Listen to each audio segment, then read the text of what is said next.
이 속도 전쟁으로 인해서 택배 업무의 고강도 장시간 노동이 일하는 사람들에겐 악영향을 끼치고 있다는 거죠. 예전에는 뭐 상품 구색이라든지 가격 이런 경쟁이 굉장히 강했잖아요. 이제는 빨라야 돼요. 속도 전쟁이 진짜 시작된 거예요. 이게 다른 것보다 얼마나 빠르게 오느냐가 소비자들의 선택권에 있어서 가장 중요한 요소가 됐습니다. 그러다 보니까 지금도 빠른데 더 빨리 어떻게 해? 이런 생각을 갖게 되는 거죠. 이는 결국 배송 인력들에게 과도한 업무 부담으로 이어지게 되는 겁니다. 네, 실제로 많은 배송 노동자들이 과로사하는 것으로 알려져 있죠. 맞아요. 네, 그렇습니다. 최근 2년간, 3년간 정말 상당한 통계들이 나오고 있고요. C사 같은 경우에는 2020년 한 해만 5분의 물류 관련한, 택배 관련한 인력이 사망하는 그런 사고가 났습니다. 지금 보면은 이게 새벽에 일을 한다는 거, 특히 야간 작업이라는 게 우리 생체 리듬을 완전히 깨는 거지 않습니까? 그러니까 낮에 일하는 것보다도 훨씬 힘든데 또 거기에서 더 추가 노동을 하게 되는 그런 문제가 있었었는데요. 당시에 이제 회사 측과 유족 측에 많은 또 갈등이 있었으나 회사 측은 과로사 부분은 아니다라고 해서 또 큰 논란이 있었습니다. 이게 우리가 또 배송 노동자들의 근무 환경을 생각하지 않을 수가 없는데 어쨌든 이 세상은 빠른 배송의 시대로 접어든 거잖아요. 네. 그렇기 때문에 이 과로사 부분, 이 과로에 대한 부분은 우리가 더 신경을 써야 되는데요.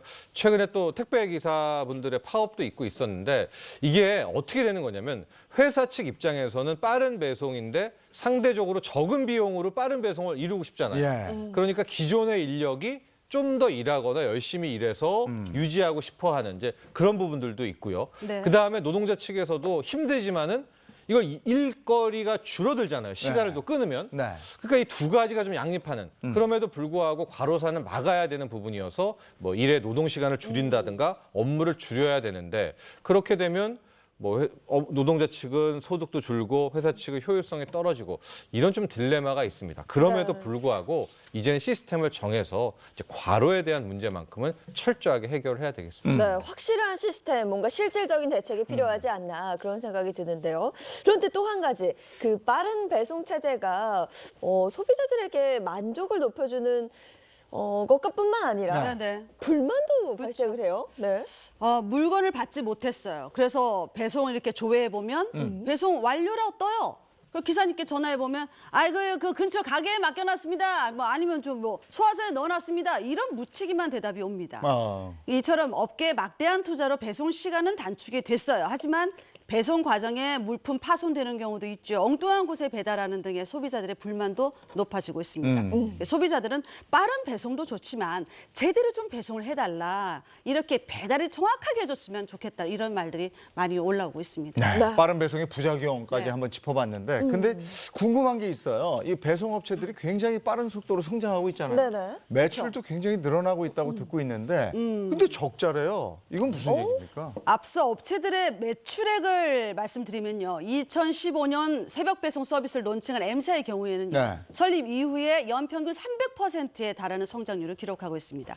그러니까 업계에 따르면 M사의 매출액은 지난 2015년 29억 원, 2016년 174억 원, 2017년에 465억 원 가파르게 증가하고 있죠. 그리고 2018년 매출액이 1,570억 원에 달하면서 2017년 대비해서 3배 이상 늘었습니다. 그런데 적자 규모 역시 눈덩이처럼 불어나고 있습니다. M사의 같은 기간 영업 손실을 보시면 53억 원, 88억 원, 124억 원 점점 커지고 있습니다. 근데 장사를 왜 해? 2020년에는요 1,162억 원으로 늘어날 것으로 예상하고 있습니다. 그래요? 또한 C사 역시 2조 원 이상의 매출을 올리고 있는데 매년 5천억 원 이상의 적자를 내고 있다. 그래요? 왜 이렇게 적자가 나는 거예요? 태생적 한계입니다. 적자가 날 수밖에 없어요. 이게 바로 직배송, 직매입의 문제인데 직배송은 좀 이해가 쉽죠.